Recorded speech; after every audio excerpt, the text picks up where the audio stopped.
चलो अब देखते हैं हम लोग बल युग्म क्या है। हाँ, चलो हेडिंग डालो बल युग्म, है ना, जिसको हम लोग कपल कहते हैं। हाँ, कपल बल युग्म, है ना।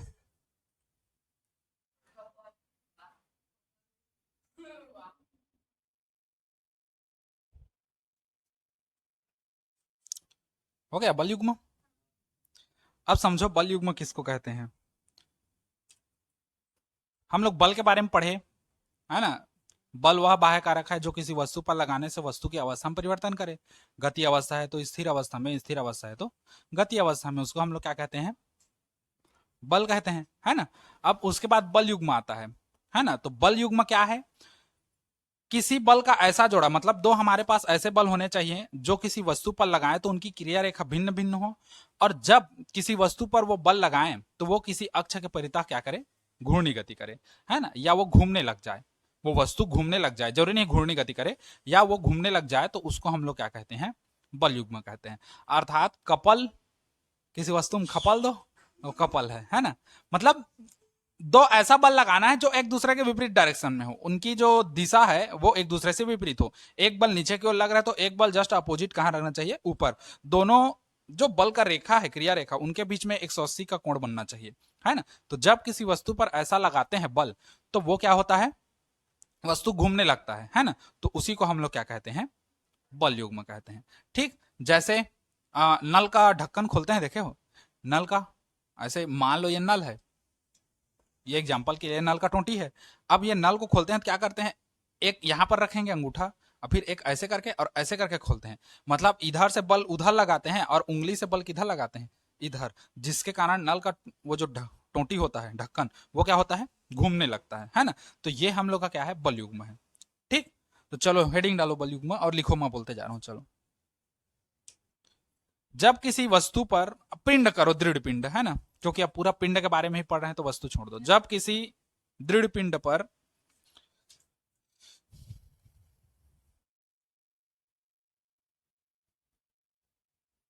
जब किसी दृढ़ पिंड पर समान परिमाण के,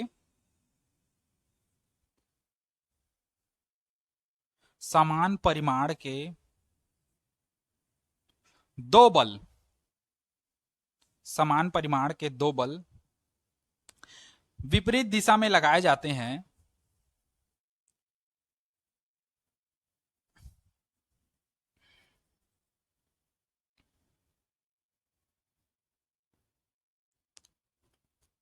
इस कैसे लिखे हो, विपरीत दिशा, बल विपरीत दिशा में लगाए जाते हैं, जिससे उनकी क्रिया रेखा भिन्न भिन्न हो, जिससे उनकी क्रिया रेखा भिन्न भिन्न हो, भिन्न भिन्न हो, तो इस कारण वह पिंड घूमने लगता है, तो इस कारण वह पिंड घूमने लगता है,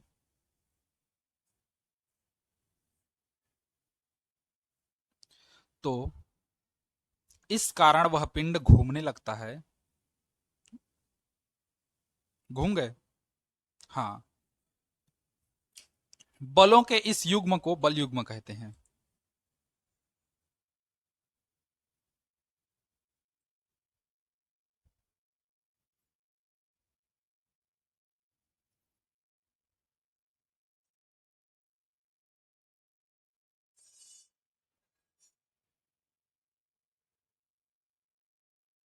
हो गया, बलों के इस युग्म को क्या कहते हैं, बल युग्म कहते हैं।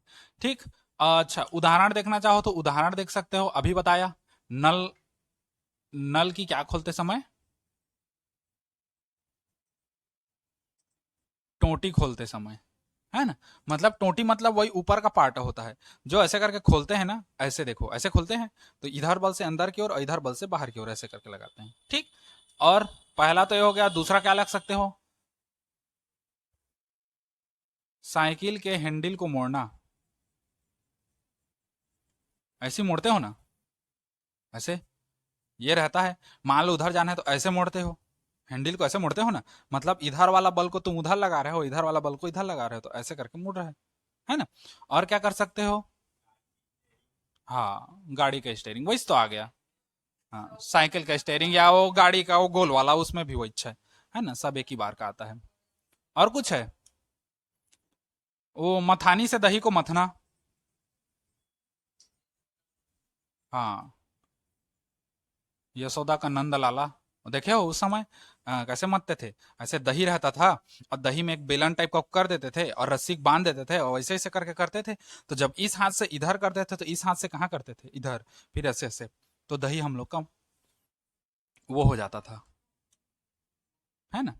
मतलब अगर चित्र में समझो तो ये हम लोग का कोई वस्तु है, ये वाला, ठीक। तो इस पर हम लोग का एक बल इधर की ओर लगना चाहिए F1, और इधर की ओर एक बल लगना चाहिए क्या, टू, F2, है ना। तो जब ऐसे करके करोगे तो ये इधर आएगा और ये इधर जाएगा ऐसे, तो ये इस डायरेक्शन में ऐसे घूमेगा, इस अक्ष के परितः ऐसे, है ना, ये ऐसे ऐसे, सॉरी, ऐसे घूमेगा ये, ठीक, ऐसे, ठीक, इस अक्ष के परितः घूमेगा। उल्टा बता दिया था, ये उसका अक्ष है।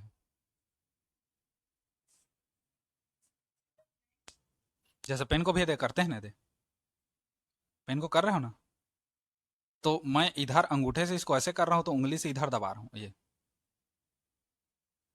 ठीक। चलो नोट करो इसको, चित्र को बना लिया रहो तुम्हारे समझने के लिए। हम्म, चलो हो गया। अब हेडिंग डालो जड़त्व आघूर्ण, मूवमेंट ऑफ इनर्सिया।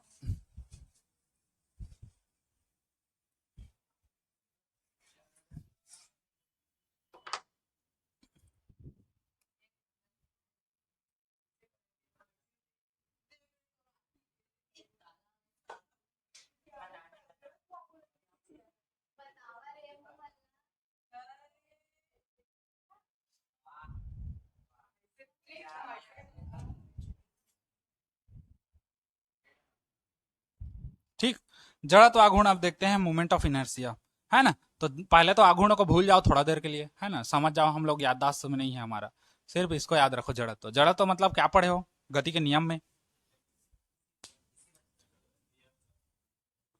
हाँ, मतलब कोई वस्तु स्वतः स्वतः अपनी अवस्था में परिवर्तन नहीं कर सकती जब तक उस पर बाह्य बल न लगाया जाए, है ना। अगर बाह्य बल लगाएंगे तभी अपनी अवस्था में परिवर्तन करेगी, और बाह्य बल न लग रहा हो तो वस्तु जिस अवस्था में है उसी अवस्था में रहेगी। गति में है तो गति में रहेगी, और स्थिर अवस्था में है तो स्थिर अवस्था में, है ना, अनंत काल तक। तो उसी को वस्तु का क्या कहते हैं? जड़त्व कहते हैं। अब बात करते हैं हम लोग जड़त्व आघूर्ण की। आघूर्ण क्या है? किसी अक्ष के परितः घूर्णन करना, है ना। तो जब कोई पिंड किसी अक्ष के परितः घूर्णी गति करता रहता है, तो जब उस पर कोई बाह्य बल लगाया जाता है तो वो उस कारण का क्या करता है? विरोध करता है ना। मतलब उस पर लगाए गए बाह्य बल का क्या करता है? विरोध करता है। उसे ही उस पिंड का क्या कहते हैं? जड़त्व आघूर्ण कहते हैं, ठीक। जड़त्व आघूर्ण दोनों को मिक्स कर दिए हैं। जड़त्व क्या था? यदि कोई वस्तु स्थिर अवस्था में है तो स्थिर में ही रहेगी, गतिशील अवस्था में है तो गतिशील ही रहेगी, जब तक कोई उस पर बाह्य बल न लगाया जाए, है ना। तो इसमें हम लोग क्या कर दिए, जो वस्तु स्थिर अवस्था में, गति अवस्था में, इसको काट दिए, और लास्ट वाला पार्ट को रखे कि उस पर कोई बाह्य बल ना लगाया जाए तो अवस्था में परिवर्तन नहीं करेगी, ठीक। उतना हो गया जड़त्व का। आघूर्ण का हम लोग ले आए। आघूर्ण मतलब क्या है? किसी अक्ष के परितः घूर्णी गति करना, उसको सामने रख दिए और जड़त्व की परिभाषा को पीछे कर दिए। मतलब यदि कोई पिंड किसी अक्ष के परितः घूर्णी गति कर रहा है ना, तो जब उस पर कोई बाह्य बल लगाया जाता है तो वो पिंड उस बाह्य बल का क्या करता है? विरोध करता है। इसे उस पिंड का क्या कहते हैं? जड़त्वाघूर्ण कहते हैं, ठीक। तो चलो लिखो परिभाषा, लिखो। जब कोई कण किसी अक्ष के परितः, जब कोई पिंड करो, कण मत करो, छोटा हो जाएगा।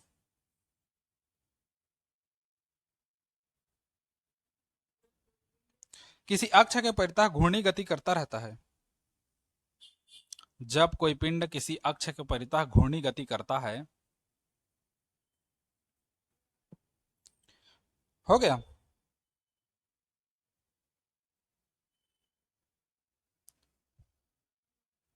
तो उसकी अवस्था में परिवर्तन करने के लिए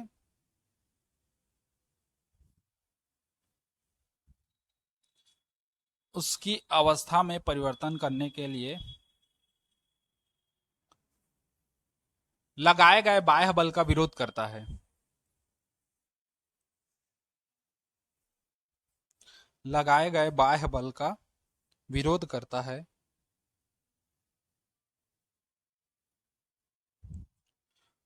उसकी इस प्रवृत्ति को विरोध करता है।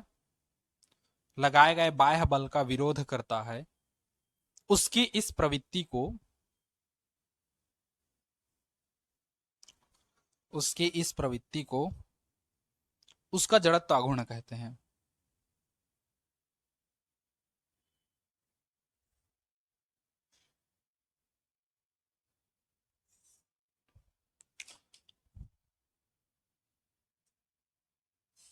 हो गया। अब समझो कैसा है। मान लो एक हम लोग दृढ़ पिंड ले लेते हैं, ये टेढ़का मेढ़का फोड़का फटका, है ना। ये मान लो एक अक्ष है, यहां से ये एक्स और ये मान लेते हैं एक्स डेश, है ना। दो अक्ष, एक अक्ष है ना, एक्स एक्स डेश। इस अक्ष के परितः ये जो पिंड है, ये कोणीय वेग ओमेगा से क्या कर रहा है, घूर्णी गति कर रहा है ना। मान लो इसका अक्ष यहां से आर दूरी पर एक बिंदु कौन सा है, पी है। यहां पर एक कण है, क्योंकि ये असंख्य कणों से मिलकर बना है, तो यहां पर एक कण मान लेते हैं जिसका द्रव्यमान क्या है, एम है ना। तो इस कण का जड़त्व आघूर्ण क्या होगा, तो इस कण का जड़त्व आघूर्ण होगा आई बराबर एम आर स्क्वायर।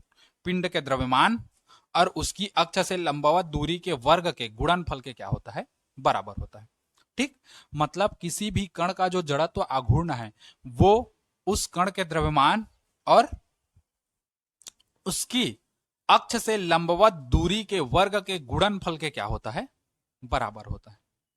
ठीक, उसे उस पिंड का क्या कहते हैं, जड़त्व आघूर्ण कहते हैं। समझे? हो गया ना। हाँ, तो चलो अब इस चित्र को बनाओ, फिर माना फलाना लिखो।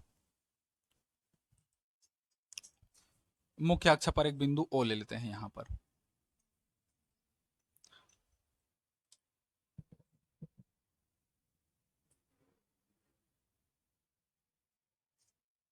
हो गया।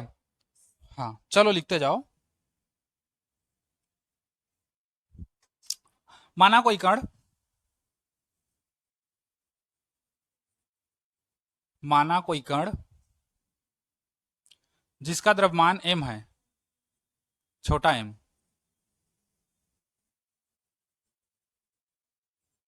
जो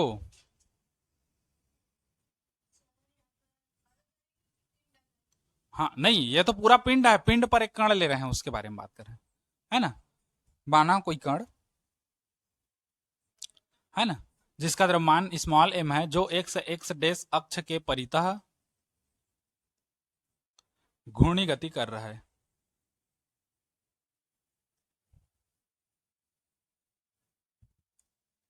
तब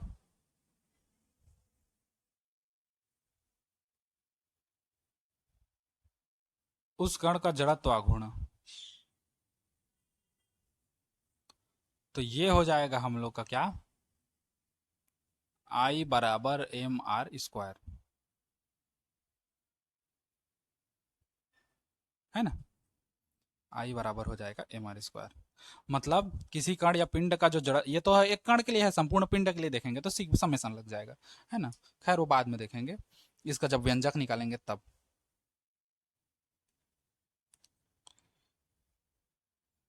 उसके बाद अच्छा इसका और चीज देख लो। यह कैसी राशि है, तो यह अदिश राशि है। हाँ, नोट पॉइंट करके लिखते जाना यहीं पर। यह अदिश राशि है क्योंकि दिशा पर ये निर्भर बिल्कुल भी नहीं करती।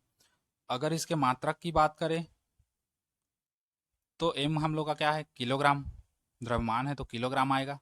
आर क्या है, डिस्टेंस, दूरी, दूरी को मीटर से प्रदर्शित करते हैं तो मीटर का वर्ग हो जाएगा, तो ये हो जाएगा किलोग्राम मीटर का वर्ग, या अंग्रेजी में के जी एम का स्क्वायर ऐसे करके कर सकते हो।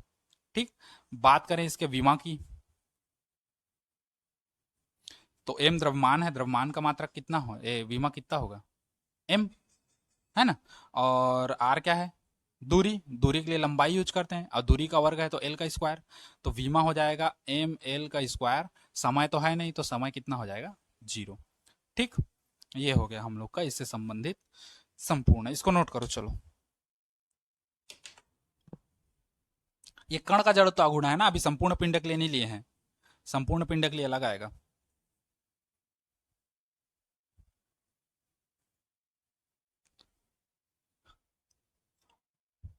चलो, अब हेडिंग डालो किसी पिंड के जड़त्व आघूर्ण के लिए व्यंजक, ये तो कण का था, अब संपूर्ण पिंड के लिए तो लिखो हेडिंग किसी पिंड के जड़त्व आघूर्ण के लिए व्यंजक। चित्र हम लोग का सेम बनेगा लगभग लगभग।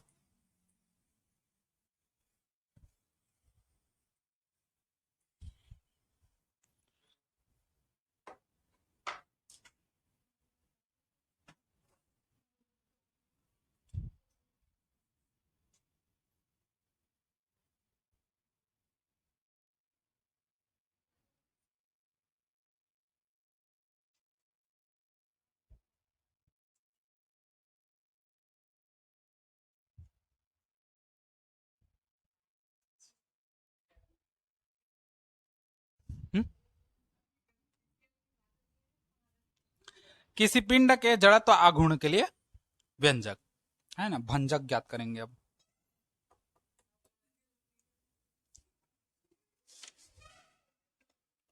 हो गया। हम्म, अब देखो, माना एक पिंड लेते हैं जो किसी अक्ष के परितः क्या कर रहा है, घूर्णी गति कर रहा है। मान लो एक पिंड है ये, अब पिंड कैसा भी हो सकता है ये, ठीक, क्योंकि सौघे मतलब बराबर पिंड तो होगा नहीं। मान ले पिंड है ये इस अक्ष के परितः गति कर रहा है ना, तो हम लोग इसको इधर एक खींच लेते हैं, एक इधर खींच लेते हैं, 3 डायमेंशनल हो गया। ये एक्स अक्ष और ये वाई अक्ष और क्या है, जेड अक्ष, है ना, ये मूल बिंदु क्या है, ओ है। ठीक, तो मान लो कोई पिंड जो है वो ओ वाई अक्ष के परितः क्या कर रहा है, घूर्णी गति कर रहा है, कोणीय वेग ओमेगा से क्या कर रहा है, घूम रहा है गोल गोल गोल गोल, है ना। अब देखो, ये पिंड असंख्य कणों से मिलकर बना है, छोटे छोटे बहुत सारे कण हैं इसमें। अब कितने कण हैं हमको नहीं पता, तो हम लोग क्या मानते हैं, असंख्य, जिसको गिना नहीं जा सकता, क्योंकि कण को हम लोग देख थोड़ी सकते हैं, क्योंकि कण का परिभाषा ही वही, कण किसको कहते हैं, जिसका आकार नगण्य होता है और जिसके बनावट की हम लोग क्या कर दें, उपेक्षा कर दें, हम लोग नहीं मान के चलते हैं, तो उसको हम लोग कहते हैं कण। अब ये पिंड है, ये छोटे छोटे कणों से मिलकर बना है, इसमें असंख्य कण है जिसका आकार हम लोग का ज्ञात ही नहीं कर सकते, है ना, तो छोटे छोटे कण बहुत सारे होंगे, तो अनंत ना कह के उसको क्या कह दिए, असंख्य, है ना, तो असंख्य कणों से मिलकर बना है ना। मान के चलते हैं इस पर 4-5 हम लोग कण ले लेते हैं, है ना। मान लो यहां पर एक कण ले लेते हैं, कौन सा, M1, जिसकी यहां से दूरी क्या होगी, R1। मान लो एक कण यहां ले लेते हैं जिसकी यहां से दूरी क्या होगी, R2, जिसका द्रव्यमान क्या है, M2 है। एक कण मैं यहां ले लिया, M3, जिसका द्रव्यमान और यहां से इसकी दूरी क्या है, R3। एक कण इधर ले लिया जिसका द्रव्यमान हम लोग का M4 और यहां से दूरी क्या है, R4। मतलब इस अक्ष के लंबवत दूरी, क्योंकि 90 का बनाएगा, लंबवत दूरी, है ना। और एक लेना चाहे तो ले सकते हैं या मत लो, चलो इतना 4 ले लिए, ये M3 है ना। तो देखो, अगर एक कण है M1 जिसका द्रव्यमान हम लोग का M1 और त्रिज्या क्या होगा, R1, तो इसका जड़त्व आघूर्ण अलग होगा, क्योंकि प्रत्येक कण का जड़त्व आघूर्ण अलग अलग होता है। फिर इसके लिए जड़त्व आघूर्ण, फिर इसके लिए जड़त्व आघूर्ण और इसके लिए जड़त्व आघूर्ण, हर कण के लिए अलग अलग जड़त्व आघूर्ण होगा। हमको चाहिए संपूर्ण पिंड का जड़त्व आघूर्ण, तो संपूर्ण पिंड का जो जड़त्व आघूर्ण होगा वो इन छोटे छोटे कणों के जड़त्व आघूर्णों के योग के क्या होगा, बराबर होगा, है ना, क्योंकि छोटे छोटे कण है, सब कण का अपना एक क्या है, जड़त्व आघूर्ण है। तो हमको पूरे पिंड का निकालना है, तो छोटे छोटे कणों का जो जड़त्व आघूर्ण है उसको हम लोग कंबाइन कर देंगे, मर्ज कर देंगे, तो हम लोग का संपूर्ण पिंड के लिए क्या हो जाएगा, जड़त्व आघूर्ण मिल जाएगा। ठीक, तो इस चित्र को बनाओ, फिर माना फलाना लिखते हैं, फिर आगे बढ़ते हैं। लिखो, माना एक पिंड, माना एक पिंड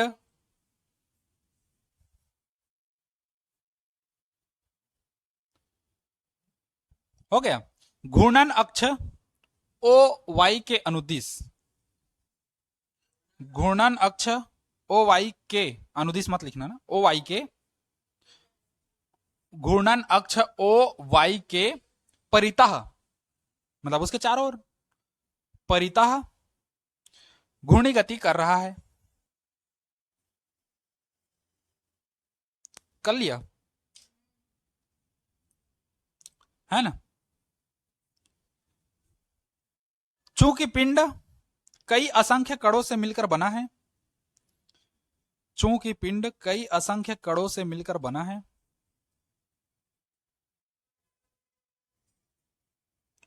चूंकि पिंड कई असंख्य कणों से मिलकर बना है,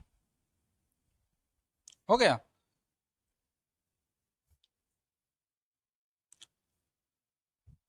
पूर्ण विराम, पैराग्राफ चेंज करके लिखना।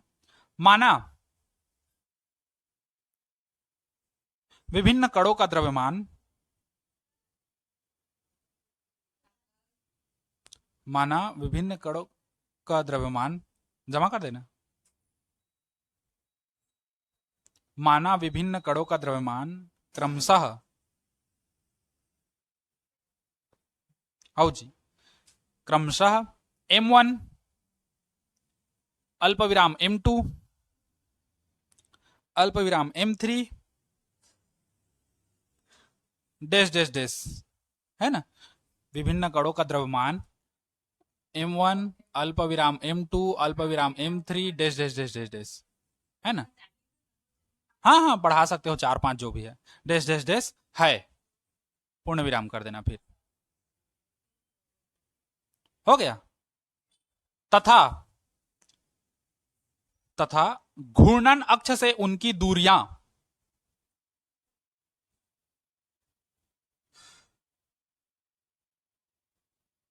घूर्णन अक्ष से उनकी दूरियां क्रमशः,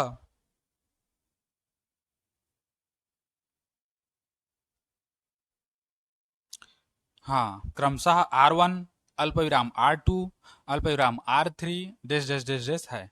r4 बनाओगे तो r4 मान सकते हो, है ना, डैश डैश डैश है, ठीक है ना। तो अब देखो, एक कण के लिए हम लोग क्या देखे थे, I बराबर एम आर स्क्वायर, यही था, है ना। एक कण के लिए ले रहे हैं तो पहले कण का ये हो जाएगा और उसके बीच की दूरी r1, तो जड़त्व आघूर्ण कैसा होगा, I1। दूसरे कण के लिए लोगे तो दूसरे कण का द्रव्यमान m2, दूरी r2, तो जड़त्व आघूर्ण कितना होगा, I2। तीसरे कण के लिए लोगे तो ये m3 r3 और क्या हो जाएगा, I3, ऐसे बढ़ते जाएगा, है ना। तो चलो लिखो उसी में, कहां तक लिखे हो, r1 r2 r3 r4 dash dash dash dash है करके पूर्ण विराम करो, फिर लिखो अतः घूर्णन अक्ष के परितः इनका जड़त्व आघूर्ण क्रमशः, इनका जड़त्व आघूर्ण क्रमशः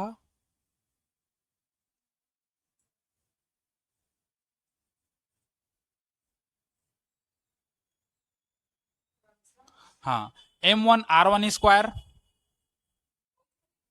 हाँ उसी में साथ ही साथ लिखते जाओ ऐसी, m1 r1 स्क्वायर, फिर अल्प विराम m2 r2 स्क्वायर, अल्प विराम m3 r3 स्क्वायर, फिर डैश डैश डैश कर देना उसमें भी, क्योंकि हमको नहीं पता कितने हैं, उधर अपना लेता रहेगा वो, हाँ डैश डैश है,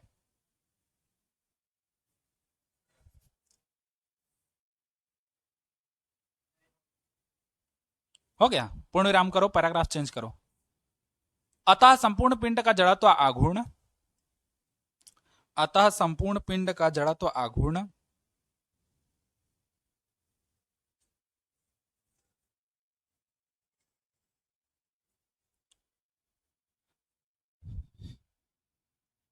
अतः संपूर्ण पिंड का जड़त्व आघूर्ण इस, या इन करो, इन विभिन्न कणों के जड़त्व आघूर्णों के योग के बराबर होगा। हाँ इन मतलब इसके अंतर्गत जो इन है ना, इन विभिन्न कणों के जड़त्व आघूर्णों के योग के बराबर होगा, जड़त्व आघूर्णों के योग के क्या होगा, बराबर होगा।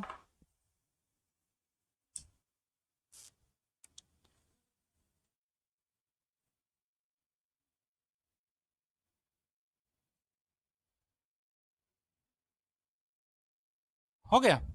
अतः संपूर्ण पिंड का जड़त्व आघूर्ण कितना हो जाएगा, आई, जो इन छोटे छोटे पिंडों के जड़त्व आघूर्णों के योग के क्या होगा, बराबर होगा। ठीक, अब मान को रखते जाते हैं, तो आई बराबर ये हो जाएगा m1r1 square, m2r2 square, m3r3 square, अब प्लस प्लस डेस डेस डेस करके वो चलता रहेगा। ठीक, हाँ, अच्छा, अब इसको हम लोग ऐसे भी लिख सकते हैं, आई बराबर समेसन एम आर का स्क्वायर। ठीक, जहां समेसन बताता है कुल को, है ना, जो हम लोग जोड़ते हैं टोटल, उसको दिखाता है। यहां साइड में नोट पॉइंट में लिख लेना, कहीं पर नोट पॉइंट में पहले लिखे हो कि नहीं समेसन को, नहीं लिखे हो, हाँ, इसको समेसन पढ़ते हैं। और हाँ, इसको जो है ये कुल को बताता है। कुल मतलब वो जाति पाति वाला कुल नहीं है ना, वो संख्याओं का जोड़ बताता है ना, कुल। कोष्टक में योग कर देना, नहीं तो एक कुल का मतलब उसका ये हो जाएगा, हाँ, कौन से कुल के हो, यदुवंश रघुवंश कहें है ना। तो ये हो गया हम लोग का किसी पिंड के जड़त्व आघूर्ण के लिए अभिष्ट व्यंजक।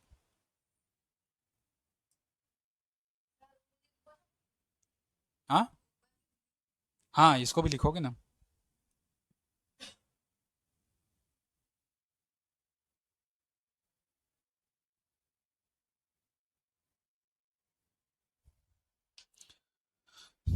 नोट करो, चलो।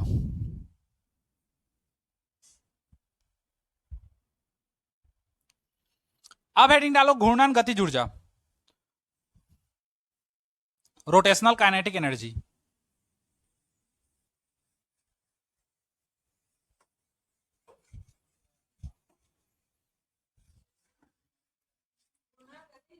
हाउ ब्रो,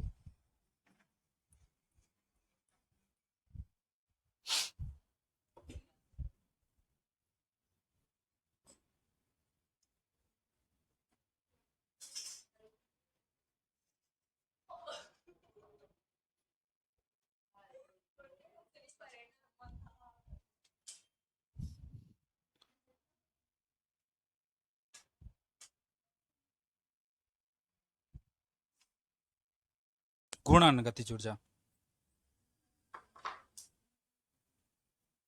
ठीक,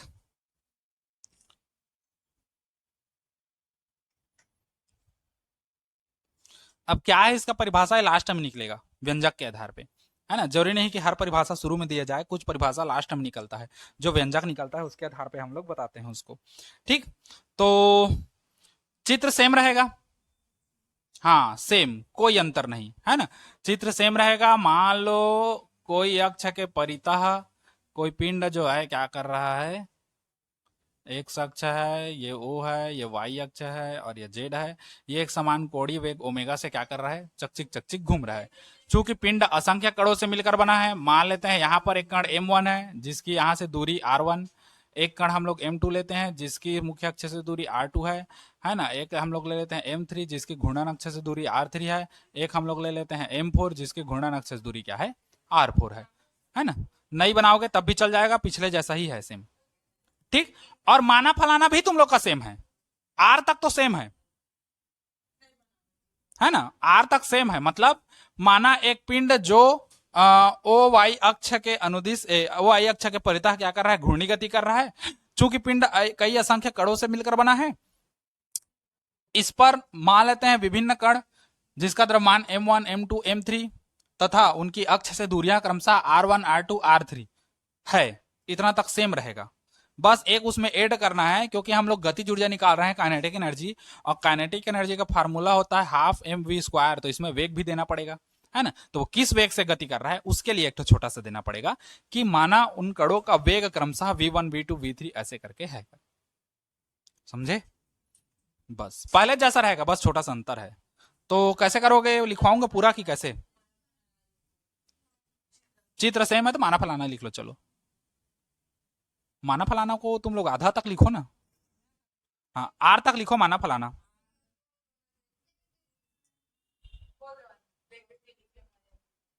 चलो, लिखो, माना कोई पिंड, माना कोई पिंड ओ वाई अक्ष के परितः घूर्णी गति कर रहा है। माना कोई पिंड ओ वाई अक्ष के परितः घूर्णी गति कर रहा है।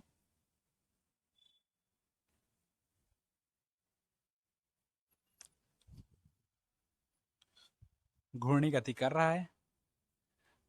चूंकि पिंड, पूर्ण विराम करके लिखना, चूंकि पिंड कई असंख्य कणों से मिलकर बना है।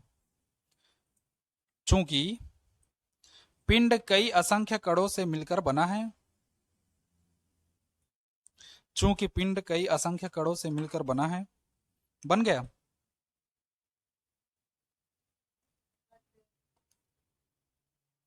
चूंकि पिंड कई असंख्य कणों से मिलकर बना है। माना, पूर्ण विराम करने के बाद लिखना, माना, हाँ, या पैराग्राफ चेंज कर दो, करोगे तो। माना विभिन्न कणों का द्रव्यमान m1 m2 m3, तीन ईंटों तक दे दो, m1 m2 m3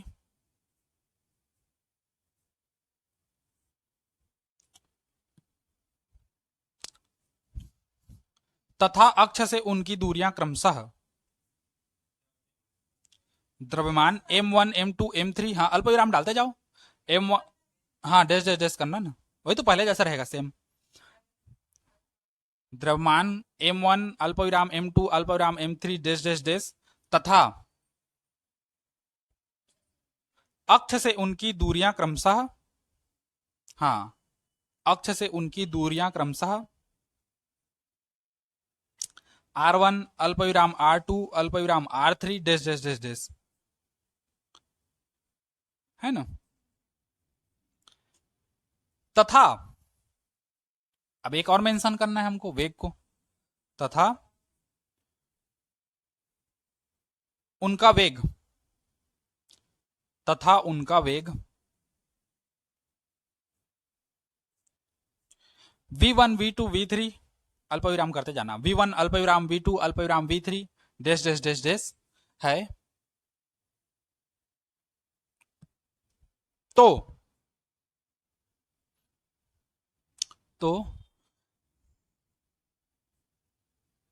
इन कणों की गतिज ऊर्जा, तो इन कणों की गतिज ऊर्जा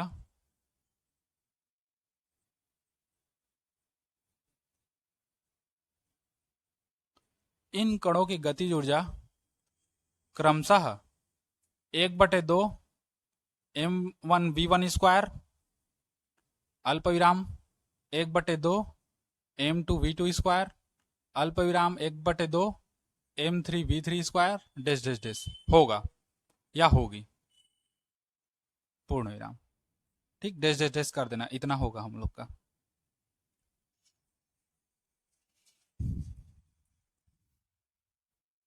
ठीक हो गया ना। अतः संपूर्ण पिंड की गतिज ऊर्जा देखो,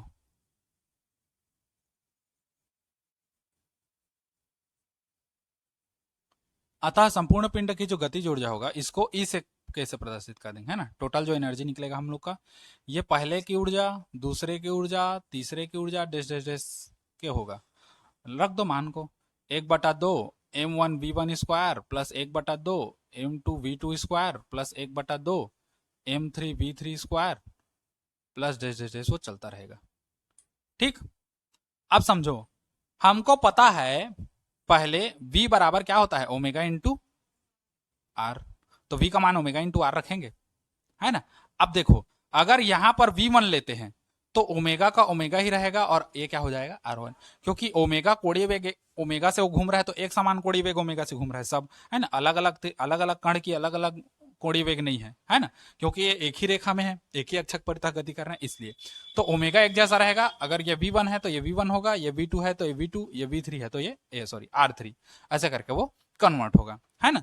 तो उस समय हम लोग का क्या हो जाएगा, हाफ m1 v1 के जगह में omega r1 square plus half m2 का m2 ही रहेगा, v2 के जगह में क्या होगा, ओमेगा इंटू r2 का स्क्वायर और प्लस 1/2 m3 v3 के जगह में क्या हो जाएगा, ओमेगा इंटू r3 का स्क्वायर और प्लस डैश डैश चलता रहेगा। ठीक, उसके बाद 1/2 m1 है ना, हम लोग कर देते हैं r1 का स्क्वायर इंटू क्या कर देंगे, ओमेगा स्क्वायर कर सकते हैं। इसको लास्ट में कर दिया, इसको पहले, प्लस 1/2 m2 r2 का square into omega square, plus 1/2 m3 r3 का स्क्वायर इंटू ओमेगा का square plus dash dash dash. सब में omega square omega square omega square एक जैसा है, बाहर निकाल दो तो ओमेगा स्क्वायर बाहर निकलेगा तो अंदर में क्या बचेगा, 1/2 m1 r1 square plus 1/2 m2 r2 square plus 1/2 m3 r3 का square plus dash dash dash. ये चलता रहेगा, है ना। अब इसके बाद समेशन जो पहले लगाते थे हम लोग, वही हम लोग लगा देंगे। यहीं पर देख लो, यहां तक दिख रहा है ना, उसमें दिख रहा है ना, यहां पर दिख रहा है, यहां वो भी नहीं दिख रहा है, यहां। हाँ चलो, चलो मैं बना लूंगा। ये हो गया ना, इसको इधर खिसका दे रहा हूं।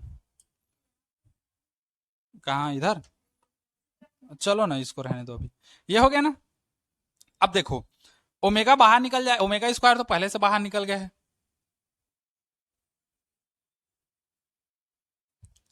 इतना का हम लोग क्या लाए थे, क्या लाए थे इतना का, ये हो जाएगा हम लोग का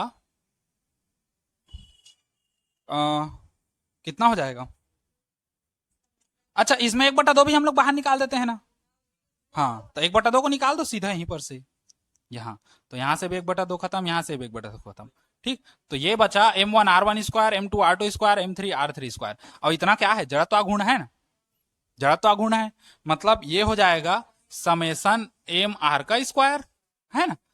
अब देखो, हाँ 1/2 यहाँ पर रहेगा, तो 1/2 थोड़ा सा जमा देते हैं ओमेगा स्क्वायर, और इसको हम लोग कर देते हैं क्या, समेसन एम आर स्क्वायर, है ना। और जड़त्व आघूर्ण के परिभाषा से इतना का मान क्या होता है, आई। तो ये हो गया 1/2 ओमेगा स्क्वायर इंटू आई। तो या जमा के लिख सकते हैं, ई के बराबर हो जाएगा half I omega square, I capital में रहेगा ये। ठीक, जहां तुम लोग दे सकते हो, चूंकि आई बराबर sigma M summation M R square था, वो शब्द लड़खड़ा जाता है कभी कभी। ठीक, समझे। बस यही है हम लोग का क्या, पिंड की घूर्णन गतिज ऊर्जा का व्यंजक, है ना। यही है घूर्णन गतिज ऊर्जा के लिए व्यंजक,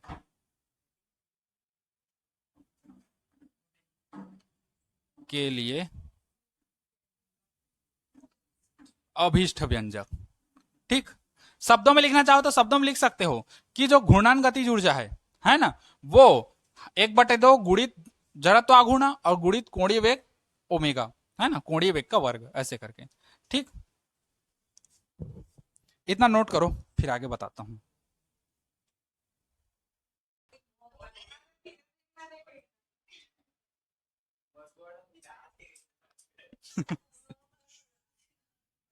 ये हो गया ना, बस यही है। इसका व्यंजक परिभाषा वगैरह नहीं है, बस इसी में से, या ऐसे लिख सकते हो, जो हिंदी में लिखना चाहो ना तो ऐसे लिख सकते हो,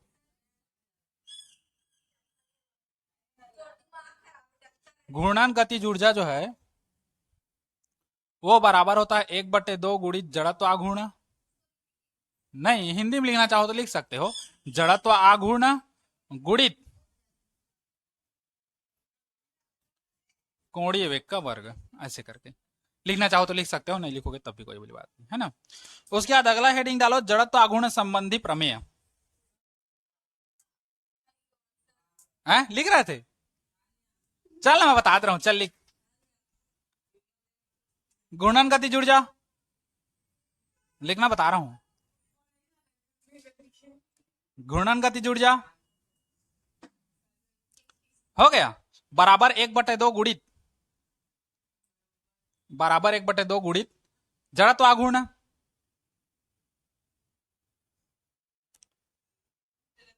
गुणित कोणीय वेग।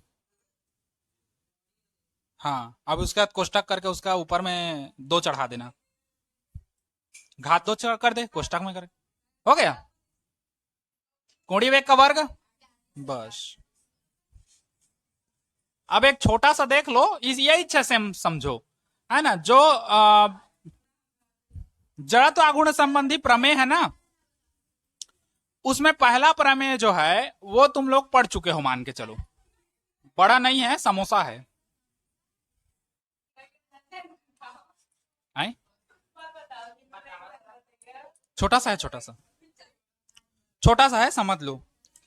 क्या कहते हैं, देखो, जड़त्व आघूर्ण प्रमेय हम लोग का, theorem of movement of inertia हम लोग का है ना।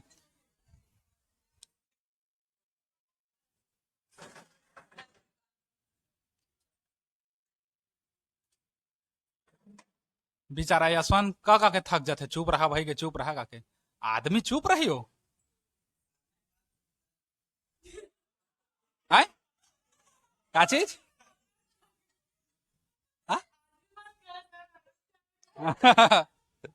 महिला का दे। सही मगा। अलकरहेज गोटेगा, मैं थक जाता।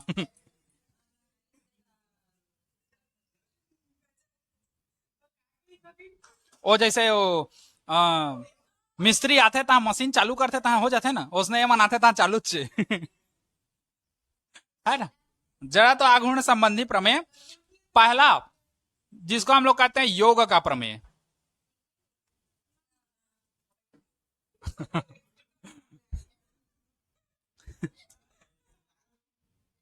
पहला है योग का प्रमेय, जिसको थ्योरम ऑफ एडिशन कहते हैं, है ना।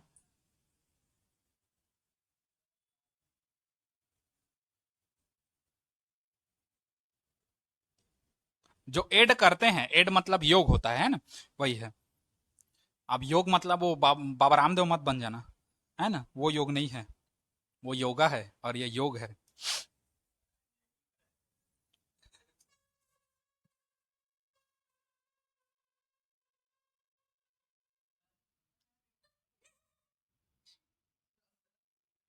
हो गया। चलो इसी में लिखो, इस प्रमेय के अनुसार, पहले लिख लो फिर समझाता हूं। इस प्रमेय के अनुसार, फिर ऐसे इन्वाइटेड का मत दे देना, फिर ऐसे करके चलना। इन्वाइटेड का मत दे देना, फिर चलना। इस प्रमेय के अनुसार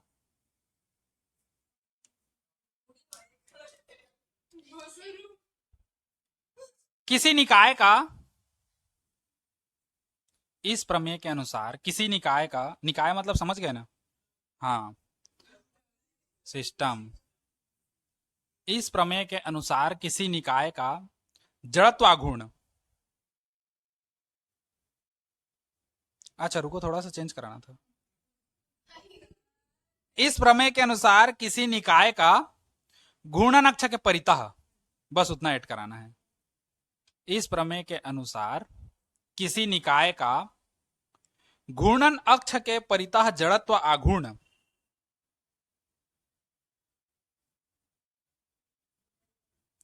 घूर्णन अक्ष के परितः जड़त्व आघूर्ण, जड़त्व आघूर्ण अल्प विराम निकाय के,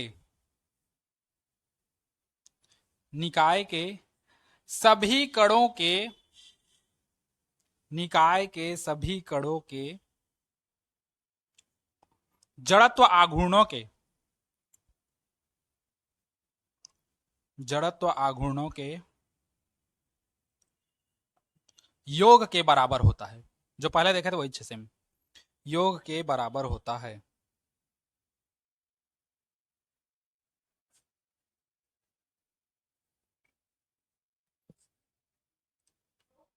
बस बस, है ना। अब वो माना फलाना है, यदि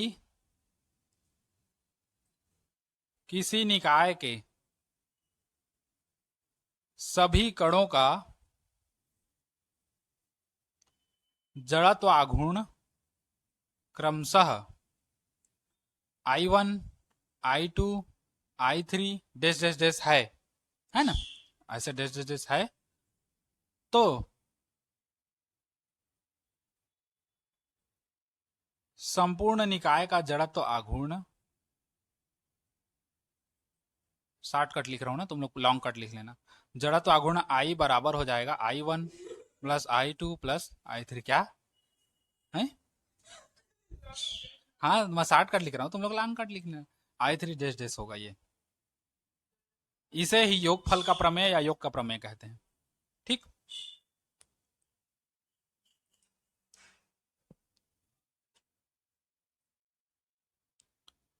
ठीक, इसको नोट करो। आज के लिए इतना ही, फिर कल देखेंगे समांतर अक्ष का प्रमेय और लंबवत अक्ष का प्रमेय।